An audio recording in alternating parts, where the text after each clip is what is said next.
Hey, what is up everyone? With Season 10 coming to an end, it's time to discuss whether or not this ended up being a good season. Season 10, no matter what it ended up being, was always going to have a hard time being loved by fans after the longest delay we've ever seen for a season. There was over 7 months between the start of Season 9 and the start of Season 10. 7 months is enough to fit 2 whole seasons plus the start of a third, so this was a very major delay and an extreme lack of content for the game. Combine that with the lukewarm response to Season 9 and you'll find most players were starving for new content in the game. For many players, Season 10 would have to be the biggest content update we've ever seen in order to make up for the past year. Sadly, Season 10 was nowhere close to making up for this. That's not to say nothing interesting was added, but it wasn't what players wanted or the game needed. Season 10 combined the content of Season 10 as well as what was meant for Season 11. They split this content up into 3 monthly updates spanning the course of Season 10. While normally I'd be a fan of splitting up the content across the season and having stuff to do throughout the 3 months rather than have just everything all at once, the problem was that players were tired of waiting for something new to do, and the first of these big updates was not helping with that. So Season 10 launched with guilds. Guilds are an expansion of captaincy and allows you and your friends to share ships and progression together. This would be a cool addition to the game, but it wasn't actual content, it was just a new system. With Season 9 not really adding any new content and Season 10 being extremely delayed, when guilds finally came out, it was a major disappointment for many players. I've said this in other videos, but new systems should not be season updates. It can be a smaller part of a season content update, but it can't be your main headlining feature. Especially given the fact that guilds is really meant only for people with large friend groups who also play the game not at the same time as you. If you only have friends that play at the same time as you, then you're really not getting anything different with the addition of guilds. However, despite this, players still held hope for the next big feature, which was the Skull of Siren Song Voyage. While the skull and some other aspects of this voyage are cool, I was never the biggest fan of this announcement as I viewed it as essentially a reskin Reaper chest with extra steps. I also predicted that this would have lots of engagement for the first few weeks, but then would fall off just like how the Reaper chest did. Turns out, I was completely right. So the one actual piece of content added in Season 10 ended up being abandoned rapidly. I went in more detail about my thoughts on this voyage in another video, as well as how to improve it, so if you're interested in that, I'll have it linked in the card.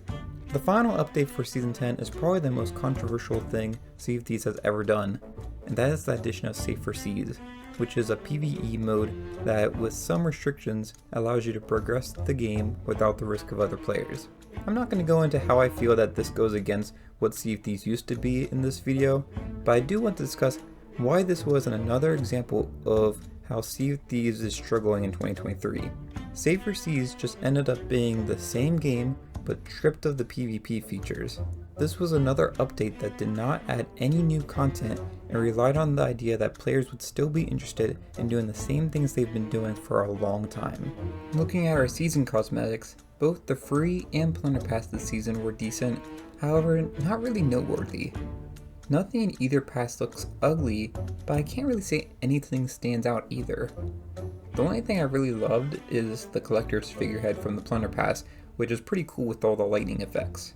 But in general, I feel like these season passes are pretty mediocre. Moving on to events this season, we really didn't have much, and this is a big disappointment. During Season 10, we went through several holidays, which in the past had big events surrounding each. First was Halloween, which had the most effort put in it, with it being a Golden Glory weekend with the addition of a cool login bonus. But compared to previous years, this was just pathetic. In the past we used to have unique voyages and sets of awesome rewards to unlock. Now it's just log in and get a sword. At least Halloween did get something. The next holiday is Thanksgiving. To be fair though, Thanksgiving was never a big thing in Sea of Thieves compared to the other holidays celebrated, but we did get an event to celebrate it, with some challenges and rewards in the Feast of Bounty event. But then looking at this year in Season 10, they didn't even try to have an event, they just did nothing for this. Finally, the last holiday was Christmas, otherwise known as the Festival of Giving, which was then followed by Grogmany. In the past, this used to be a big deal in the game, and got even better the 2 previous years with the addition of the Orb Stream. past years gave us unique voyages along with gilded voyages, which were amazing. Gilded voyages were so awesome. Both PvEers loved it for the amazing rewards that it gave, and PvPers loved it because the amount of high value treasure in the world was majorly increased during this time and making the fights feel even more high stakes. The lack of gilded voyages for this year was a death knell for events in Season 10. Really this year the only true holiday event that we got was Halloween, with both Thanksgiving and Christmas and Grogmanay for that matter all being forgotten. The lack of any effort by Rare regarding these events is truly sad to me. Season 10 needed to be a very big, content-rich season in order to make up for the lack of content that preceded it. Instead, Season 10 ended up being the same mistakes that both Season 7 and Season 9 did, with focusing on new systems, trackers, and UI instead of actual content. At the time of recording this video, we still haven't heard much about Season 11 yet, but I'm hopeful it ends up being a move away from new systems and towards consistent content that brings new things for players to do. We know that Rare is going to start moving away from these big system updates because they can see that the community is just not liking it and it was kind of a bad decision on their part. But because of how game development takes so long to do, we won't see those effects happen maybe even for the rest of 2024. The features added in Season 10 isn't necessarily bad, it mainly just falls upon poor planning by Rare to deliver what players wanted.